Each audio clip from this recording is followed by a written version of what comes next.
taking a critical look at the gaming news of the week. This is Augmented Reality, presented by the Triple S League.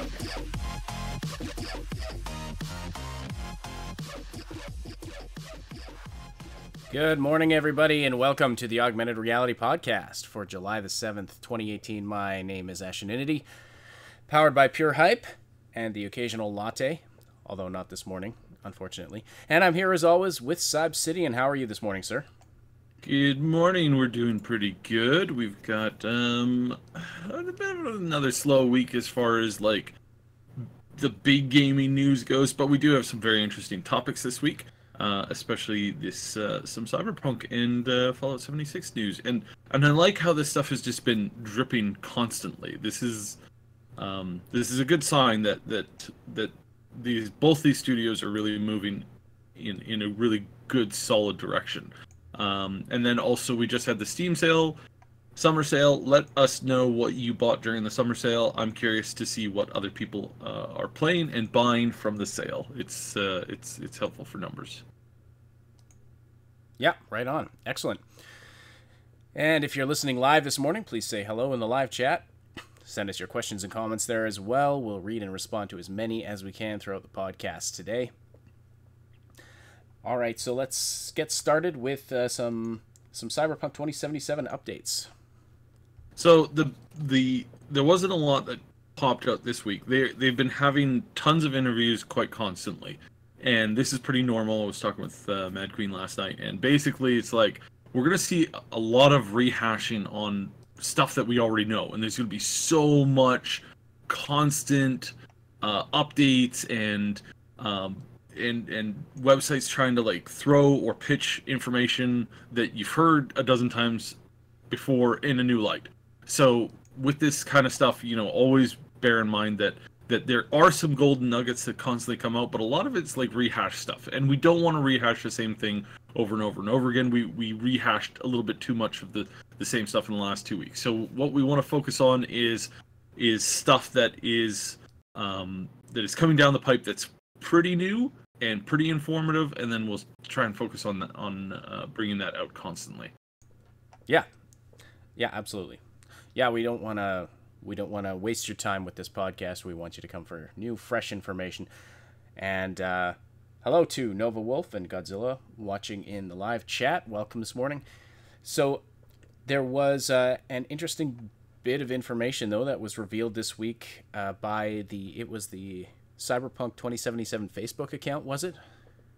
Well, it was somebody who asked them, and then they answered, and they posted this private DM. Now, you can fake this kind of stuff all the time. You really can. But what they said there wasn't anything like super new in what they said, but there were a couple of like key points, and then between that and a couple of other articles that we've seen come out this week from other discussions, is that we said a couple weeks ago that stealth seemed to be not perfected in the game, which is reasonable. This is pre-alpha, so obviously there's a lot of mechanics in the game that aren't 100% yet. But stealth is one of those things where we noted that a lot of people who saw the demo said that stealth felt like it wasn't quite there, or it wasn't working as intended. And this kind of confirms that. Is like it's not that they're having trouble with it, it's just that it's not fleshed out yet. And they're working on it, and obviously they've been hiring for this. More posts have gone up in the last month for them hiring for stealth and trying to work that system out into a better system. And we could see this now, and one of the cool things that we can see as far as like the way that they're doing the shooting mechanics, the way that the game feels as an FPS, is one of the things that we saw in this little reply post was that we saw the answerer, which again, we don't know if it's 100% legitimate. There's no reason to really doubt it, because nothing was said that wasn't really expected, except for one thing, which was bending bullets. Yeah, why don't I just read this entire thing here? So this is the question that somebody posed in a DM to the Cyberpunk Facebook account was, will the game have any stealth elements, silenced pistols, ? And they got a reply back the following morning saying, Enemies won't always be aware of the player. The player can utilize this to their advantage by sneaking up on unsuspecting enemies, laying traps, or deploying viruses. The plan of attack is just as important as executing it. We never force players to adopt any particular style of combat, so they're always free to use what they think is the best possible solution to a problem at the given time. From shooting through walls to bending bullets over corners, stealth tactics are also a part of your repertoire. Yeah, and so this kind of the big thing here is that that was really worded like they've worded articles before, but yeah, it sounds like it. It sounds like they. Yeah, but the big thing is the bending bullets. That is something that we saw and we've seen in a lot of Cyberpunk movies. We had that one amazing scene from The Fifth Element. I don't know if you remember that one, but then we also had it in as recently as there were bending bullets in that Netflix show, right? Or was it in Altered Carbon? Yeah, in Altered Carbon. I don't remember bending bullets, but at any rate, it's a really popular, like, if you do it right, it's a really popular kind of like combat ability, which makes a shooter a little bit more strategic and gives you more options when doing something like, stealth gameplay and stuff like that. So that'll be really cool if this is true. Then this means that we're going to see a large variety of combat types and engaged types, like how you engage the enemy and what you can plan to do within the world of Cyberpunk 2077 when it comes to stealth. And this is a big thing, because stealth is for most shooter games, stealth is hide, snipe, hide, snipe, hide, snipe. Pull out the bodies, or it hasn't really changed since we played Thief. Like, if you really think about it, Thief and Hitman, the original games, that's really all that's been added. There really hasn't been very many new options. So this is, if this is coming out this way, then that's pretty cool. If you can engage with traps and companions, and then at the same time you can take out a guy, by bending your bullet around a corner. That's a pretty cool feature, and that feature really goes a long distance to helping breathe new blood into the kind of stealth mechanics. And this is something that they just kind of confirmed off the cuff. This is not like, there's more to be shown for sure, 100%. And that what we see more down the road will, I think, be better and better. I think we're going to see a large amount of melee factor into it, and I really hope that we have things like sound incorporated into it too. Like, I really hope that when you're fighting out in the rain and it's storming really loud, that you can do things a little bit louder or use combat tactics or weapons that's a little bit more noisier, where if you were to do the same thing inside a library, it's like you make one wrong step and they can hear you from across the room. That kind of concept. And we see this in game development in general. It's like, the more you can add that nail biting, on the edge of your seat stealth combat, that it's like you can take out those really hard challenges just because you're doing it in stealth. That's a really good thing to have, and that's a really good thing to see as the in the world that lets you, that's open and free and lets you run around and do whatever you want. And that's really good. So I'm really looking forward to this. I think this is a great maneuver. The shooting through walls sounds really cool too. That's been around for a while, and it has been in a lot of games. And honestly, I love it, because the shooting through walls is really, really cool. Yeah, you even had that in Fallout 4 with if you upgraded certain perks. So the it's a world in Cyberpunk where you can upgrade all your senses, and you can I mean, this kind of implies you'll be able to see through walls with some sort of a I don't know if it'd be an infrared or thermal imaging, stuff like that. You could probably upgrade your eyes. And you were talking about how they might incorporate sound and hearing into it, and you might be able to upgrade your hearing to just be able to hear where enemies are. Maybe they visually represent the vibrations of where they're walking around, even if you can't see them. That'd be really cool. Yeah, this will be really interesting. Now, I favor stealth, and honestly, the stealth mechanic might help a lot, especially in regards to like motion sickness and stuff like that. Because if you can move really slowly, it's not too much of an issue.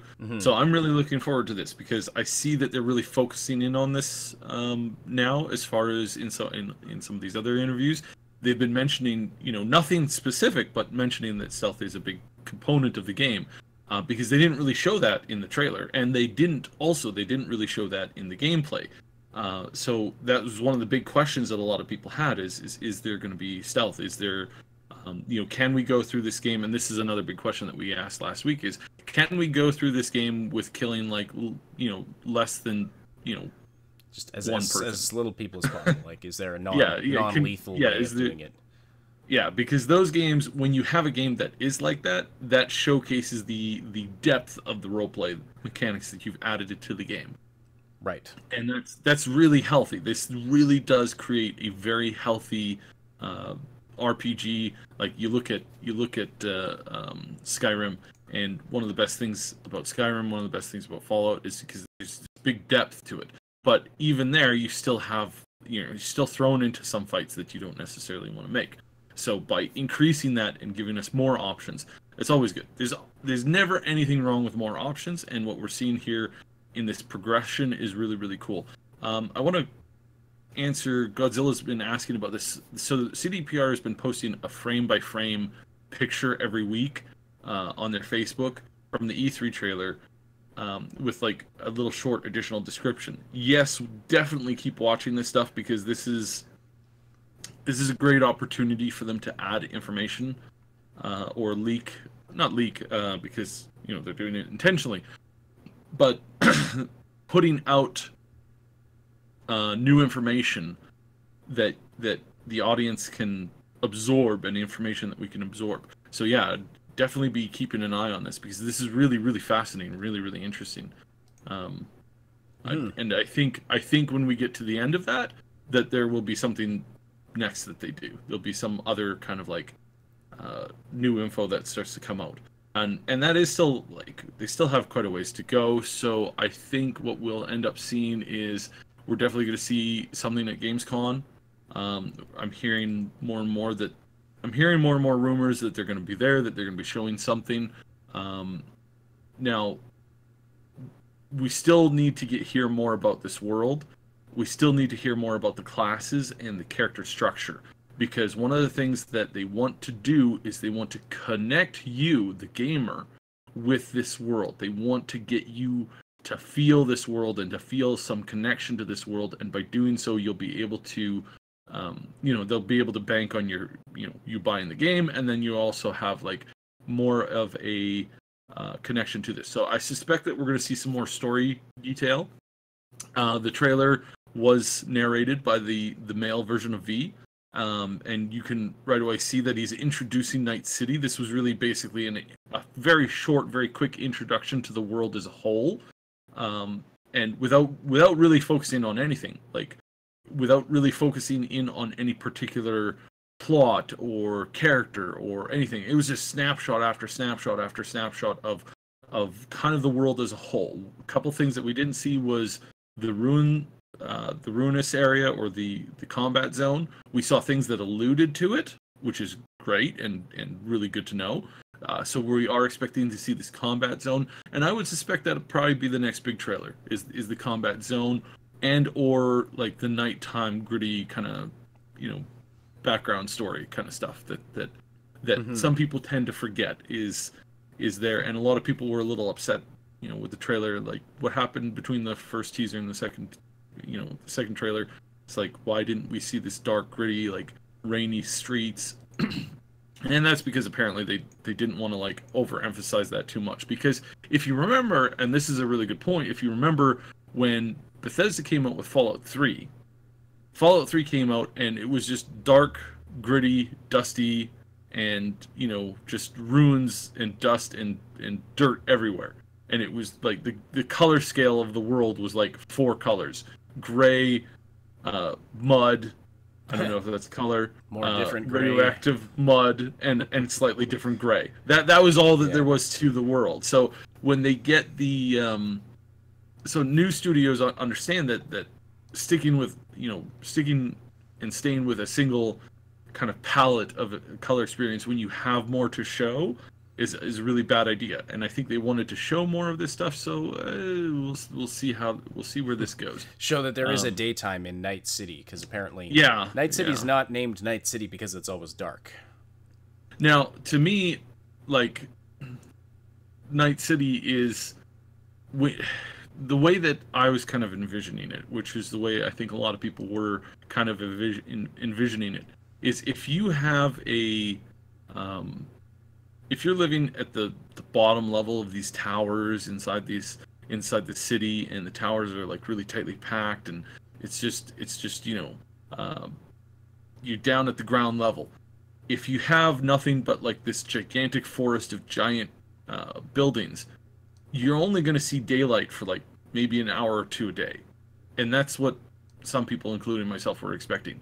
And that's why supposedly why you have it's rainy a lot, because like as the sun moves through the sky, and there's these skyscrapers that are 100, 200 stories tall everywhere in every direction, that really blocks out the light. So yeah, I know Nova Wolf is going daylight, Night City, heresy. This is kind of a thing that a lot of us were expecting, and I still believe 100% that it is still there. We're still there's going to be a lot of dark. I think looking at what Adam was saying, and what some of the other creators were saying, is they didn't want to give you the idea that is all the world had to offer. And I think they kind of realized that they made a little bit of a mistake there, that they should have included at least some other shots of some slightly different weather, because right now we only saw sunny weather throughout the entire thing. There was not a hint of cloud in any of the scenes that we saw, but that could also be because their weather system is still not perfected, so that might be an issue too. However, we know that it's on the way because they've confirmed it several times. Right on. Excellent. Some good questions coming up in chat here that we'll just get to in a second. We love seeing the activity in the chat. If you want to keep the conversation going after the live broadcast, we welcome you to join our Discord community. You can find the link in the description below, the place where you can chat with us and other Triple S fans about all the things we love to talk about. You can also meet people to game with, stay up to date about everything we're doing here at the Triple S League. Click the link below to join and say hi to us in the welcome channel. So, couple more hellos to get to. HTK Gaming, glad you could join us while we're live. Darkus and Adam Smith, hello to you. So Darkus is wondering, think we'll see any exotic body sculpting in the future? This is a really good question, and especially if they open this up for modding, definitely. One of the things that we can expect, I think, is we can expect a wide range of implants, cybernetic parts, etc., etc., etc. One thing that would be cool and that is lore connected is like, and I think this is what you were asking, is more like, can we add tails? Can we add, crazy ears? Can we add a bunch of other stuff?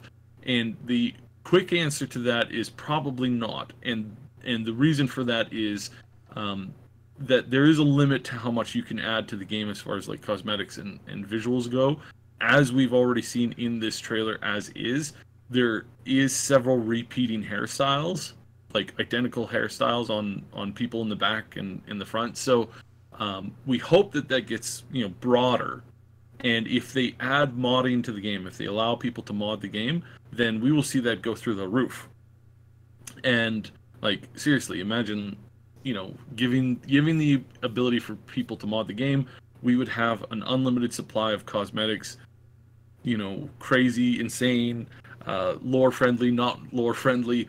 But I mean, in this kind of day and age, I mean, technically nothing's really not lore friendly. Like, a tail is not lore friendly. A tail is completely lore friendly. There's even a famous quote in one of the books where it's like, hey, you can add a tail if you want.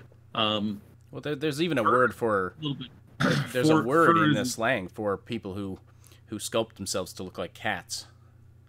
Yeah. In the world of itself, so presumably that would include stuff like tails and ears and when we saw the character on the red carpet there, we can expect to see, maybe we can unlock that chrome body skin, because that would be interesting.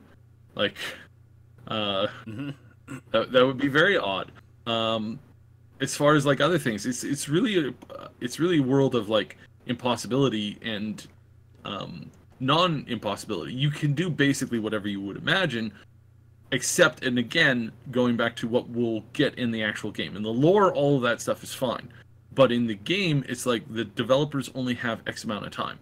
If they truly wanted to add everything they could possibly think of, they probably could just tack on an extra 5 years of development. But we don't want that, and they don't want that.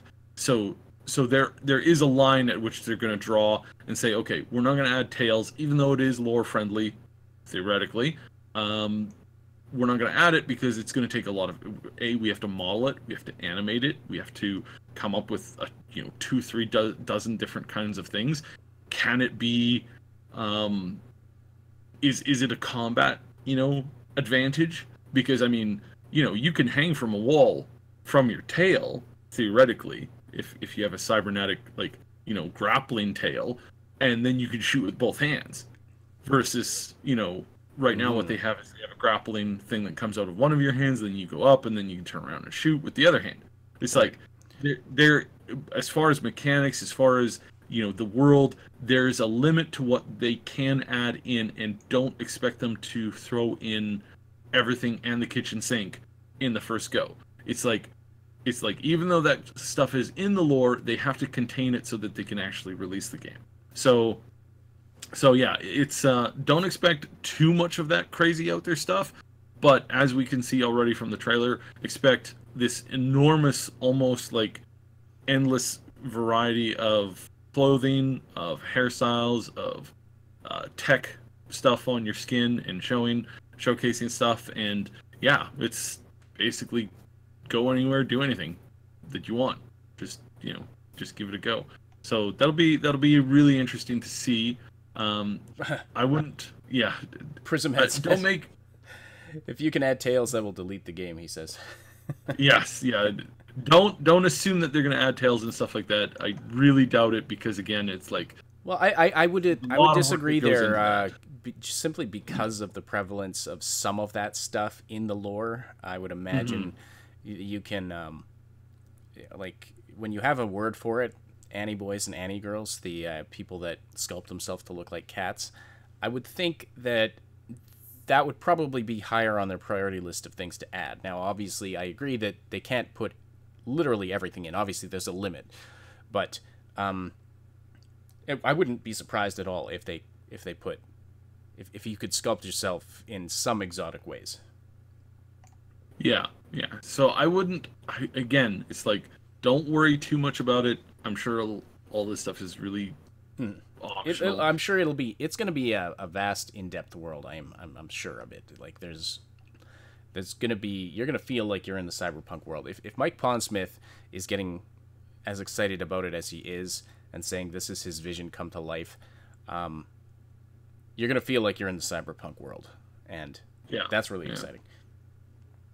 So so as far as like DLC and modding, I really hope that they really, really expand it, because honestly, this is like, if they want to keep people playing this game for the next decade, give us the ability to mod the game in at least like visually. Open up that door, because what you'll have is you'll have shows like MXR doing mod reviews for years to come, and you'll have this ginormous audience making content constantly for this game, and that's a good thing. S has asked this twice now: will combat be similar to Fallout 4? There's a lot of similarities that we can draw. So as far as like the FPS shooting goes, it's a little bit more faster paced on Cyberpunk, as far as Cyberpunk goes. On top of that, you're going to have like some time slowdown ability. So I would expect that it'll probably feel like a better shooter than Fallout 4 does. Because Fallout 4 is still very much a role-playing game, and this is in Cyberpunk has definitely moved a little bit more to the, as far as the combat goes, more focused on FPS. That's kind of where it is right now. Hopefully they add in more of that RPG elements, but from what we're hearing, it's way more like a shooter than Fallout is. If you're doing a direct comparison between those two. Now, if you're making a comparison between this and like Battlefield, that's a completely different question. But as far as like Fallout versus Cyberpunk, I think we're gonna see a little bit more of a better shooter in Cyberpunk. I'm anticipating a better RPG as well. Yeah. Would you hopefully, agree? Because hopefully the RPG element, like I just want to make sure we don't go too far down that road and say, oh, it's going to be an FPS and not an RPG. It's going to have the shooter elements, but you're also going to have, as we talked about earlier in this podcast, the stealth elements and you can be a hacker, you can approach things different ways. It's not going to be all about the combat. I should clarify that was in response to combat only, not necessarily what is the combat RPG-ness like? of the game. Yeah, fair enough. Yes, fair enough. That was not referring to the RPG mechanics within the game. That answer was completely based off of the question: is this going to be a shooter like Fallout 4? And as far as the combat goes, so yeah. Okay, gotcha. As far as the RPG-ness, we know that this definitely feels more like an RPG in a lot of elements. But we need to see the gameplay again. Repeating from last week, we need to see the actual legitimate gameplay before we can start making those assessments. Before we can start taking it apart, because that gameplay is where you're going to have that experience of whether this becomes a dry shooter or if it's a vibrant RPG. And we know what they're going for, and we can kind of trust what they're going for, but you absolutely do need to see that in action, be able to go over it again and again. One of the things that unfortunately that you get from having just this one-sided reporting on having somebody seen the gameplay very quickly, gone through it, and then that was it. That was the only experiences that they had, is that your experiences can be altered by your memory. And, you have an accident happen, you have 50 people see the accident, you will have 50 different versions of what happened in the accident. That's how life works, unfortunately. So unfortunately, yeah, exactly. And that's why we don't have it in concrete 100%. Nobody can talk like that yet because we have yet to see the gameplay. We have a lot of assumptions. We have a lot of very good reporting. But as far as like what we see this game, we don't know yet. And this is pre-alpha. Unknown Killer, this is a very, very important point. This is still pre-alpha, which means that a lot of these mechanics are going to potentially change. This is the big thing about the stealth. I said originally, a lot of people said the stealth felt dry, that it didn't feel right. And now we know that it's because it's not anywhere near finished as far as the studio is concerned. And if that's how the studio is putting it, then we know that we can discount any of the issues that we saw in the stealth, because those are probably already issues on a big whiteboard that goes, we need to fix this, and we need to add this. Right now it's a kind of bare bones thing, and they've got a lot to add and tweak as far as that goes. Mm-hmm. So yeah, don't worry about that. We're not criticizing them for that. We're just merely updating you on what's going on. Mm-hmm. So, hello, Mark DeJean. Well, good to see you joining us live. And Prismhead has a good point here. The fella in the interview, I'm assuming that's Pondsmith, explained that the reason there is a day and night in the city is because it means each area can have two sides, a day personality and a night personality. That's a very good point, and actually that sounds really neat. You have this the is day true, life and like the nightlife in Night City. it's like during the daytime, my house looks like a normal house. In the nighttime, all these like skylights come up and the beatbox starts and there's, the disco balls out in the yard going and the lineup of all the people wanting to get in. It's just no, the two different lives. That's, that's a joke. I'm pretty much the same at the day and the night. So, how tall do we expect the buildings to be? Very tall. I would expect that we're going to have a lot of skyscrapers, that that you're going to be able to enter a lot of the buildings, not all of the buildings. And that's just kind of like how it is when you're walking down the street normally. You can't just enter any building. Yeah, that you like. You might be able to enter the lobby, but as far as like getting past the security guards, not an easy thing to do. If you're like, well, I have guns in this world. It's like, well, if you have guns in that world, I guarantee you the guards have guns, and they also probably have bigger guns. They probably have, and this is going back to Altered Carbon, they probably have mini guns in the roof. Just suggesting that that's probably going to be something there, and that allows the developers to kind of cut you out of some areas that they don't necessarily have the room or the time to go through and build. But I think we're going to see a much more explorable world than we've seen in most other games. Like Grand Theft Auto is like, that game is you just cannot explore buildings at all.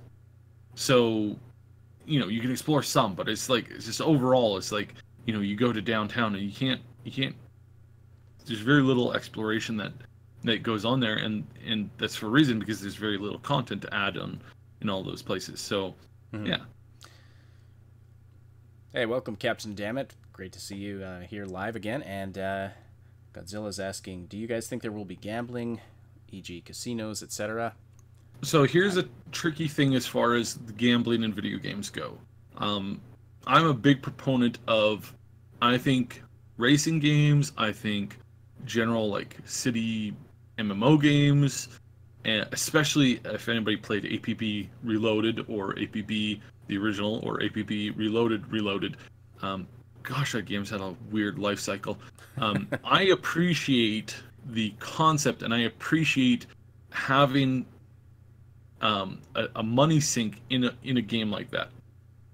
The wall that you run into, which is a literal wall, is that if you were to add, gambling, like you walk into a casino and you have, you got craps, 21, you got, any of that kind of stuff in the game, you're immediately going to be slapped with a whole bunch of upped ratings in pretty much half of the places that you're trying to sell this game to. And in places like Australia, certain things will just give you a write-off and not allow the game to be released at all, period. So by adding, now with this being a mature title anyway, is that going to be a problem? So again, it's like it helps to change the rating. Too much of it puts it over the edge and makes it an adult game, and that adult rating game can't be sold anywhere. Enough of it, you get the mature rating, and it's sold pretty much everywhere. But like, does anybody remember Pizzac from the Old Republic? Like, that was a fun thing, and I appreciated that. And I like mini games. I liked Caravan in. It was a really hard game to learn, but I really did enjoy Caravan in New Vegas. Thought it was great. Fallout New Vegas was brilliant, and the fact that you could win caps and stuff like that. But yeah, even fake gambling is banned in Australia, and that's the kind of thing that they have to worry about. So I suspect that we've reported on a long time that they've been playing with mini games that are like that. And again, I'd be very surprised if they don't add it, because they had huge success with their card game in the Witcher series. Again, we've heard this from a number of sources, is that they're working on some kind of a mini game either related to, so either in or outside of the Cyberpunk 2077 in and of itself. So, yeah. Oh yeah, Watch Dogs had great mini games as well. Thank you, Captain. So if they created if they created a new kind of gambling game that's not, the same as what we have in the real world, would that get banned in the same way?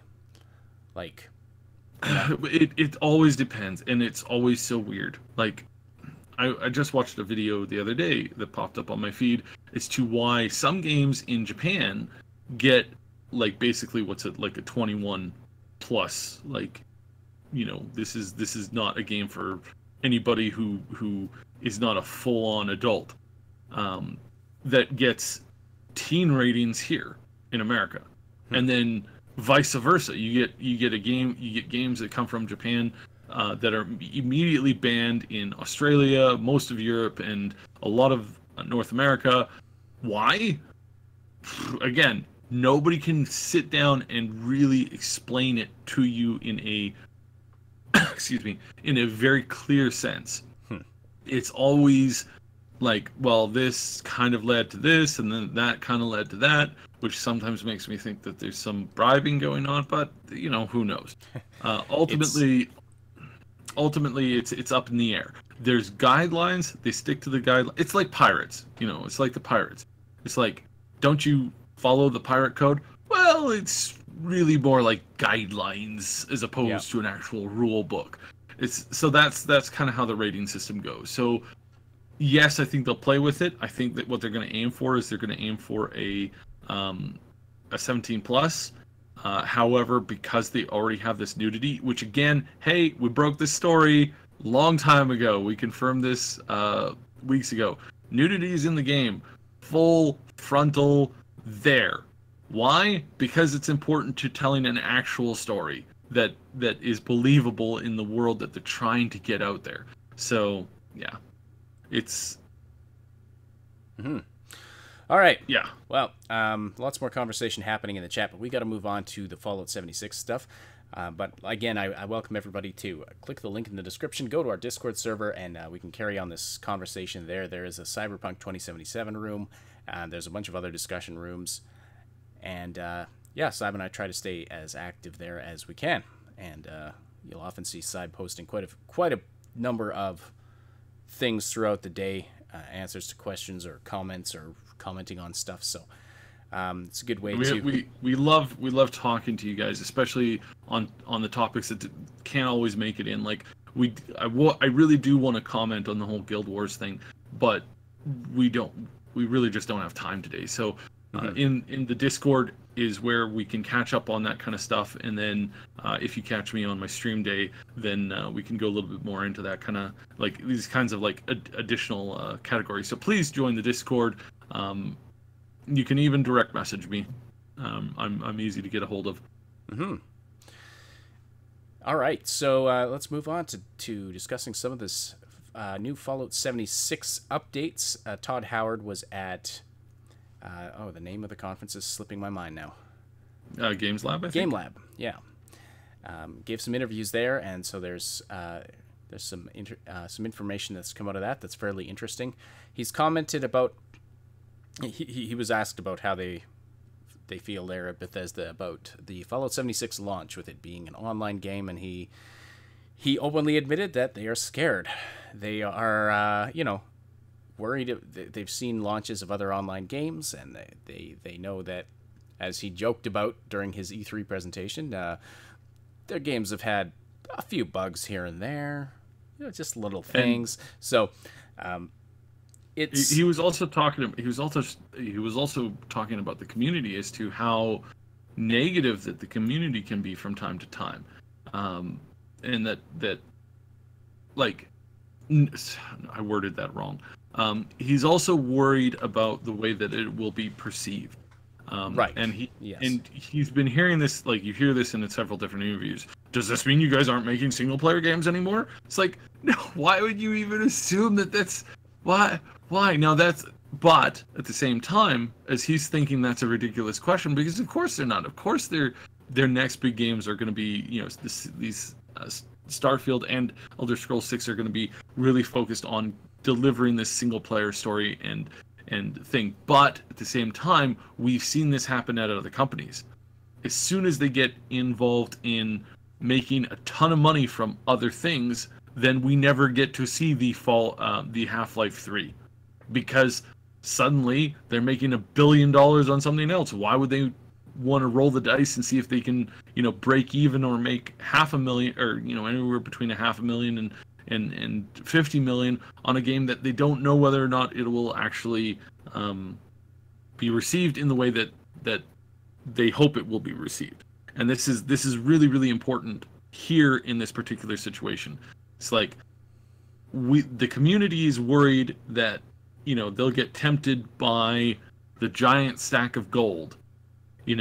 How many heroes have fallen to the dragon's hoard? Like, more heroes have fallen to the dragon's hoard than have fallen to the actual literal dragon. That's kind of the way that some people look at this. And so there's this concern that, wait a second, why are you guys suddenly doubling down on this multiplayer thing? But again, something that we talked about ages ago is I had received some sizable hints that they were really working on a Fallout 4 multiplayer mod. Or not mod, multiplayer mode. Sorry, not mod, mode. And we had received this information. And I thought, well, this is crazy, but we talked about it. And turns out this week an article came out. They're like, yeah, this was going to be released like a couple weeks after Fallout 4 came out. After the last DLC came out, this was going to be an additional DLC that we're going to throw out there, offer for free, and let people just run wild in. And they talked about this in one of these more recent interviews, where it's like, no, at some point, what was the quote here? At some point they said,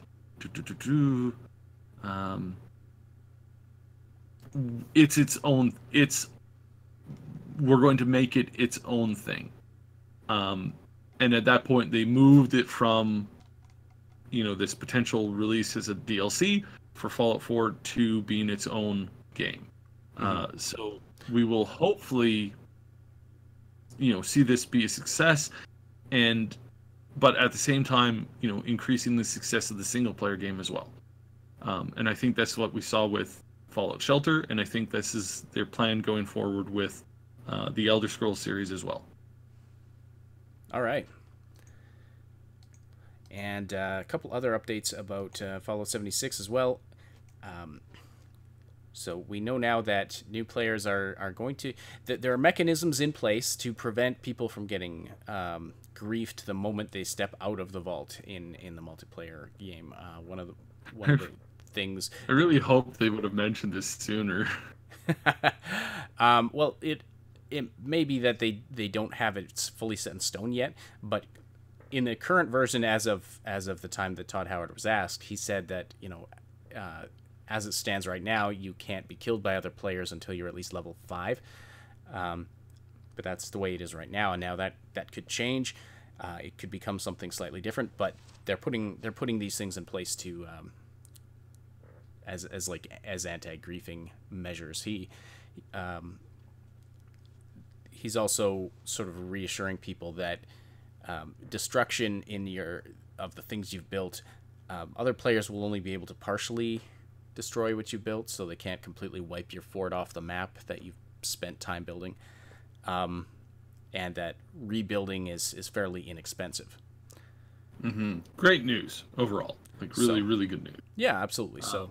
So they're taking some time to answer some of the questions about people's concerns about the multiplayer component of this, because obviously griefing is a concern for people. They want to have a good time with their friends. They don't want to just step out of the vault and get blasted with a mini nuke in the face 14 times in a row.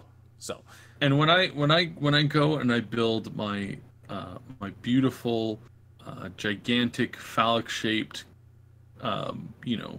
city or outpost, I don't want it to just be destroyed willy-nilly, pun intended. I want it to be, always there as a gigantic eyesore to everybody else who has a settlement even remotely near me. That's its own form of griefing.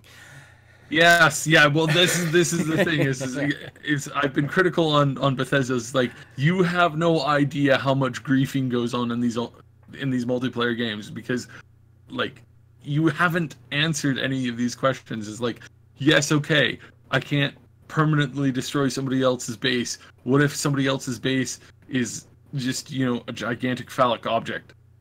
Is that something that, and suddenly, you know, I pull in my, you know, some, you know, one of my nieces or nephews, and suddenly they go, what's that? It's like, sorry, I just got trolled in a way that, or griefed in a way that you can't fix without addressing this as a problem. Yeah, exactly. You can never anticipate this kind of stuff. So, but, well, at the same time, Fallout is not a world for you know, 8-year-olds. Just throwing that out there too.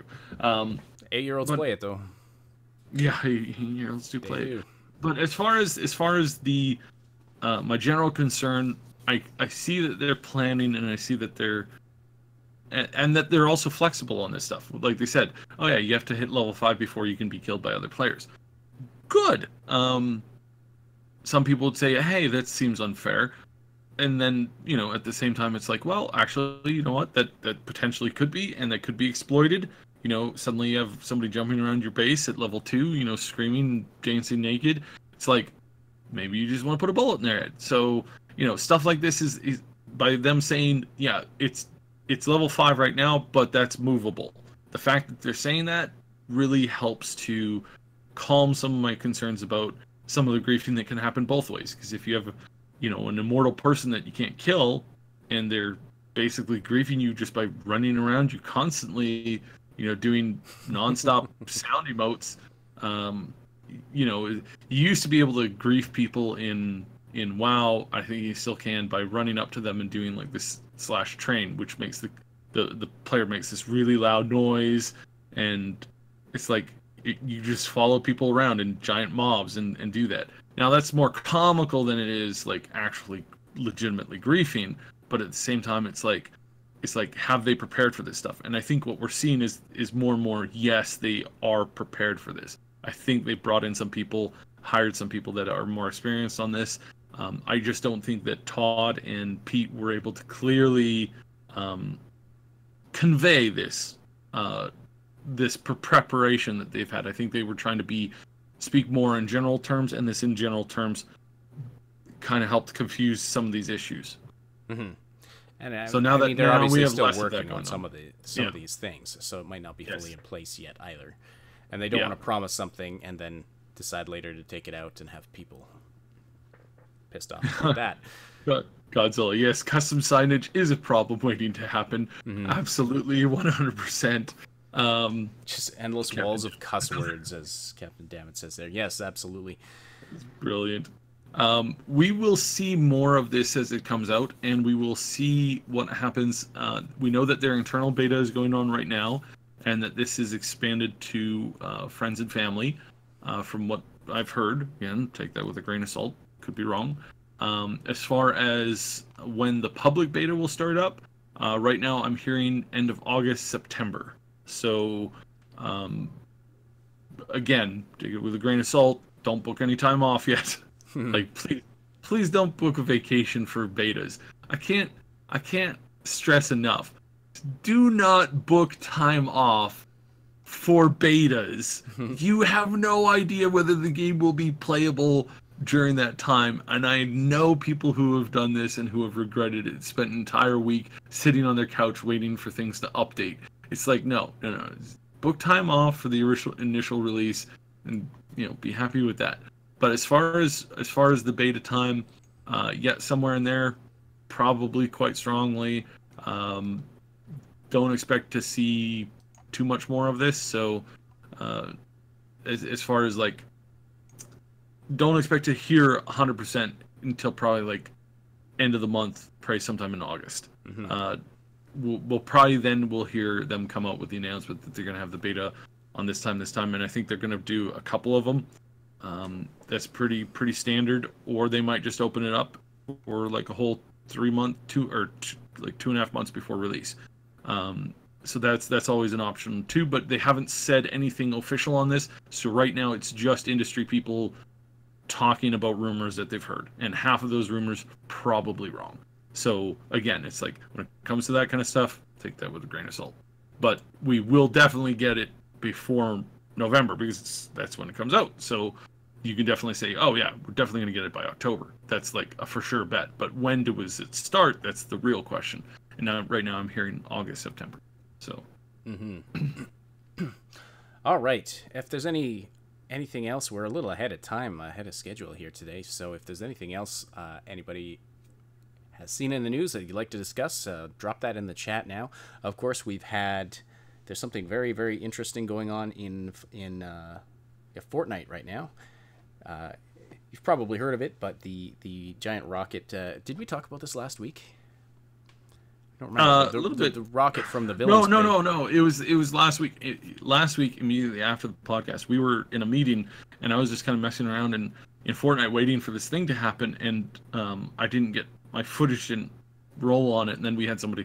Kiri was in it trying to catch footage, and that didn't roll. We should have actually done that live, but we were in a meeting immediately following that. So yeah, so this rocket went off in Fortnite in the Battle Royale mode, cracked the sky, and this video, there's tons of videos out there. Bloody amazing, like bloody brilliant. These guys really are now pushing this envelope. I mean, you never saw anything close to this in Battle Royale in PUBG. Nothing ever close to it. And here now we have this cracking. We have this mysterious it's like stuff a rift going in on. The sky, and then it's like just brilliant. Just this big crack right across the sky, and it's expanding. It's expanding day by day. In addition, there's other rifts appearing in various parts of the map that are actually swallowing up items on the map. And signs and things are just disappearing into this void. So we don't know what's going on with it yet, but it's really cool anyway. Yeah, it's really cool. It definitely adds this changing, like, and this is one thing that I think Fortnite's just nailed out of the park, is that their map keeps changing and changes a lot. Nothing is the same, static. It's like you constantly having to evolve as a player. As far as the two, David, yes, the quick question on Anthem and on Division 2. So we're mildly interested in Division 2. I feel that they've learned a lot from their mistakes in the past. We definitely have a lot of friends that play it, and a lot of YouTuber friends who are planning on playing it as well. So it's something that is on our list. Whether or not we'll get into it, we're thinking about it right now. We were really unhappy with the first one. It just it really bombed off. It got better, pretty decent game, but as far as like do that when they pull that kind of stuff. As far as Anthem, as we've said numerous times before, we're quite close to the studio. We know a lot of people there. Yeah, we're interested in covering it, playing it, but as like what happened with Bless recently, it's like if the developer screws up on a massive scale and then they handle like the PR of that really poorly, it's just, there comes a point where it's impossible to cover their content. It's like, and that's what happened with Bless. It's like, we had all this content planned out. We had all this film, we had all this stuff ready to go. We were preparing it, and then Bless is like, if you guys, I'm going home. Yeah, and it's like, sorry, impossible to defend you right now. Still enjoy the game, but it's at such a point that I can't even play it anymore because it's a waste of time just to play it. So when it comes to Anthem, they really have to make this game good. And right now, there's a lot of concerns going on. And there's a lot of concerns going on behind the scenes, things that we haven't really talked about yet. There are some really big issues going on at the BioWare studio. We hope that it doesn't go bad. Obviously, we have friends there. They need to work. They need to feed their kids. They need to send their kids to school. They need to, buy cars and put clothes on their back and food on the table. It's like, we don't want that studio to bomb. We are very unhappy with EA in general. I think EA is a train wreck waiting to happen. It's already happening. Their their stocks are amazing. You know, oh, they've been making so much money. Oh yeah, but they're in a position where one more big wrong move, and you might just see them lose. You know, they might just become the studio of FIFA, and that's it. Just FIFA. Just sports games, and yeah, maybe that's what they should do, because and maybe that is you know, maybe Anthem, or sorry, maybe BioWare can buy themselves out, and or maybe a bigger studio can come along, or a bigger publisher can come along and buy them out. That would be really good, and it would be really, really awesome. But right now, EA is a train wreck waiting to happen, and that can affect Anthem in a really, really bad way. So at the time, right now, I can say we're probably going to play it. We'll probably do some live streaming. We'll probably get it right off the table. I'm gonna regret having to reinstall Origin. Ugh, just even saying that makes me feel sick. But as far as the game, as far as the content goes, right now there's some stuff. We're working on some stories. There's definitely some info that's good. It's going to be ramping up come November, December, January. There's going to be a ton of information coming out about this, good or bad. At the moment, we will see where it goes. But yeah, David has an interesting question in the chat here that we'll wrap up with this. What do you think about CDPR showing Cyberpunk 2077 now, when it is perhaps 3 years away? Can they sustain the hype and keep folks interested? I doubt it's 3 years away. It could be 30 months away, but I don't think it's 36 months away. I think it's probably closer to 24 months away. And as far as... See, I know stuff that I'm not supposed to say, so I have to be very careful here. I guess that's really the question: is how far away is the game, and how long can they sustain the hype? Yeah. I do believe that 2020 is a substantially good time for them to drop it. However, 2019 would make more sense logistically, and it would also make more sense for continuing sales into 2020, 2021, 2022. Whereas if they were to release it in 2020 or 2021, then that sales spike, that secondary sales spike that they can have in 2022 and 2021 is not going to be there. So if they were to launch it in 2019 or close to the end of 2019, that gives them a strong ability to carry that over. And that's, like I said, that's only 18 months away. If they were to release it kind of early-ish. If they were to release it a little bit later, 18 to 20, 21, 22 months away, that still gives them a strong ability to kind of carry the table. If they go with late 2020, that's a little too far out. When it comes to maintaining the hype, though, there is a bunch of other things happening. Yeah, that's pretty much all I can say. Okay. There is other stuff. There is other stuff going on that will keep hype high. So bear that in mind. Again, it's like when we see the gameplay, we can make an assumption, a strong assumption on when it's going to come out. So like I keep saying, we can't really make a 100% guess until we see gameplay. And when we do see gameplay, we'll probably we'll kind of get a clearer idea. Now, as far as what they're running into, like technologically, they need to get this game out by 2020.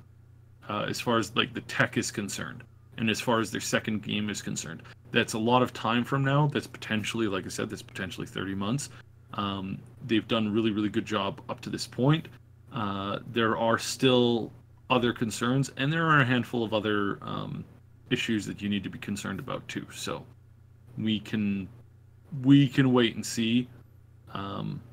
Yeah. I hate doing this. I hate dancing around words, but at the same time, I don't want you to feel like, oh man, this game's coming out 2021, 2022. Oh my god, it's like that's too much time. That's too much time. And I agree, it is too much time. Do you know what happens to a newborn baby in 30 months? They grow up real fast. Like that is an eternity of time when you're looking at things kind of on a scale. It's like sheesh, you know, if they announced this game in 2013, kind of, we heard rumors about it 2012.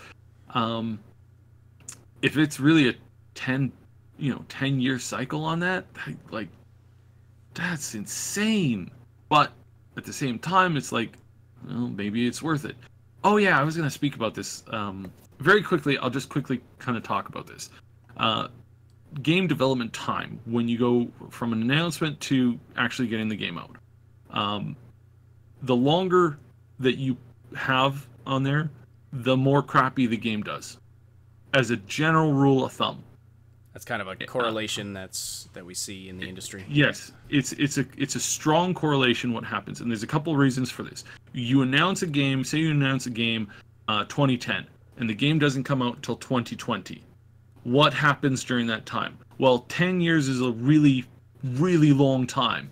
Entire game genres show up, maintain power, then die in that period of time. I mean, just think about it. We've had, how many different games come out, be the top, and then die off completely, and then that genre die off. I mean, this whole Anthem / Bungie thing is a great example, because Bungie came out with this Destiny 2 or Destiny game. Oh, look at this. This is the new big thing. And then people said, all right, well, let's make a copy of it. And they sat down and started working on building a copy of it so that they could sell it to the audience. By the time the game comes out, turns out nobody wants to play that anymore. Like, these are legitimate concerns that you have to understand and you have to undertake when you're making a game. When you're sitting down as a studio to say, we're going to pour 10 years of our life into this, are you really sure that you're going to be able to come out with a product that is actually something that you can sell in 10 years' time if you're banking off of a genre of the year? Is that something that happens? Now, in comparison, and I really want to separate this because this is really, really, really important, and I don't want people to misconstrue these things. When Todd Howard started the first time, that was like 12 years ago. So technically Starfield's been in development for well over 10 years. Probably by the time we get it, probably closer to 15, maybe even 20 years. But that's not from announcement, and that's not from beta or vertical slice even. That's like core concept, kind of like messing around with game story, world, universe, basic rules, basic concepts. Those things change during development a lot. And when Todd is working on, he started working on Starfield ages ago as a conceptual idea, and he didn't really start to get it into, they didn't start really working on it until they came out with Fallout 4. So clearly there's that time. Now he's announced it now, and we're expecting it within the next 2 years. So we're getting a game in the next 2 years, most likely.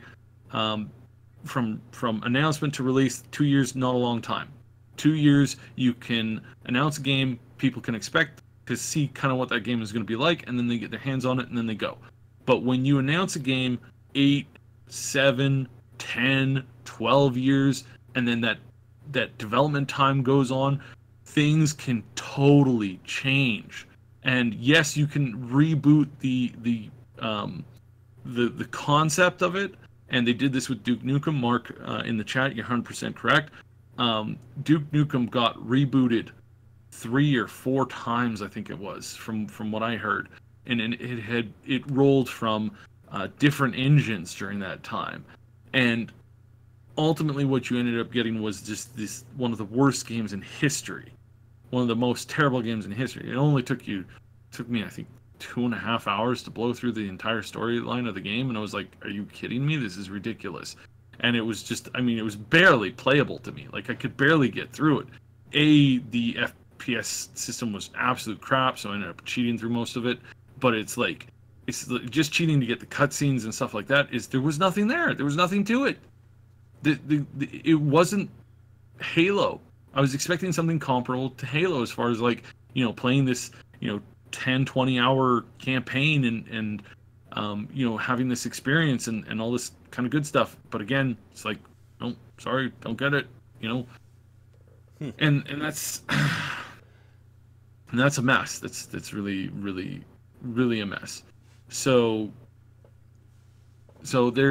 there are major issues that potentially come from that kind of development time. And every developer who's been in the industry for more than a few years understands this issue. And when you make a game and you put out a game, sometimes you put out a game that's in a particular genre, and because it's not popular anymore, nobody plays it. And you lose, in some cases, you lose everything. So you have to be really careful. Atlas Reactor is a great example of this. They started working on the game, the mechanics, the concept were really popular. By the time the game got out to launch, that stuff wasn't as popular, it wasn't trending, and so few people have been playing that game. Really problematic. Hyper Universe is another great example. Another MOBA. Great side-scrolling MOBA, different, new, cool, interesting. Did a couple stupid things as far as like with their community is involved, but when the game came out, nobody's playing it because again, it's like when you started working on this like 5-6 years ago, it was a great concept. Now when you've released it, nobody's interested in that because that's not the in thing anymore. It's like another great example is a game that's been in development hell forever. I've given up trying to, think about this game coming out. Kingdom Under Fire 2. I loved that game when the first game came out. Great game. But now it's like the sequel has been in production for more than 10 years now, I think. And frankly, nobody cares at this point. It won Game of the Year awards at E3 a couple years ago, and it still isn't even out. Not even in a beta format. Like, oh my God, this is so important that you have to understand your audience. You have to understand the time, and if you're an artist and you're like, I want this to be perfect, you will never get it perfect. Nothing can ever be perfected for release, not in this world. You can get it as close as you can, but if you constantly spend time looking at it and trying to perfect it, eventually you're just going to burn yourself out, because you can literally spend forever on a sculpting or an artwork or a painting or something like that. You can spend an eternity trying to perfect it. Art is not about being perfect. It's about transmitting emotion, feeling, style, and the artist appreciation. Same thing with games. And I think CDPR knows this. I think that they know that they have to get this thing out within the next 2 years. I really think that's where they're at. Yeah, because you don't want to become Star Citizen. You don't want to become Kingdom Under Fire. You don't want to become Half-Life 3. You spend forever working on a project. It will never come out. You have to set a very short goal. You have to have a game from announcement to development to release.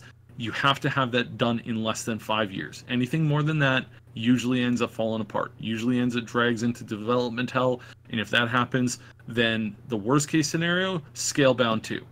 Or Scalebound, whatever that thing was supposed to be. Scalebound comes out, doesn't come out at all. The whole thing is scrapped. It's like... So, in regards to that, we have to be careful in pushing them. We also have to be... The studio also has to be careful in delaying it. Like, you as an audience, you don't want to push for a game to be released before it's done. As a studio, you don't want to sit on an egg until it rots. Like, you've got to... Yeah, it's... yeah. Yeah, well, it's good thoughts difficult on to that. put Good into thoughts. words. Yeah, absolutely. It's really difficult to put into words because again, it's like I have to assume that you know something about game development because you're like, well, Todd Howard's been working on a game for 15 years. It's like, yeah, not in the same way. Not in the same way. And there's lots of studios that have vertical slices of games that they put out, or they don't put out into the public, but they put out for development inside the studio, and they work on these vertical slices. And I guarantee you, there's more vertical slices of video games that have existed as a vertical slice than have been ever pushed out by companies as a whole. As a whole, you see 5, 6, 7, 8 kind of general concepts for every game that actually comes out. So, yeah. Yeah, overcooking is bad. Overcooking is bad. No, a good point, Nova Wolf. So, Absolutely, I think, good thoughts on that. Good thoughts and good clarification on that. And with that, I want to thank everybody for supporting this show, for the great conversation in the chat. Thank you especially to our Patreon supporters, Old Man Manson, Jeranon, and our 2 anonymous supporters. Thank you so much for helping to support this content. And for everybody listening out there, don't forget to like and sub if you appreciate this weekly content. If you're listening after the fact on SoundCloud, we appreciate your follows and likes. On iTunes, we appreciate you subscribing and reviewing the show. And hey, feel free to join us next Saturday at 8 a.m. Pacific Time, 11 a.m. Eastern Time for the live show where you can interact with us and other listeners and be a part of the discussion. The Augmented Reality Podcast is a presentation of the Triple S League. Check out our YouTube channel for game guides, reviews, comedy, news updates, and tons more quality gaming content. My name is Asheninity, and on behalf of Cybsidian, thank you so much for listening, and we'll talk to you next week.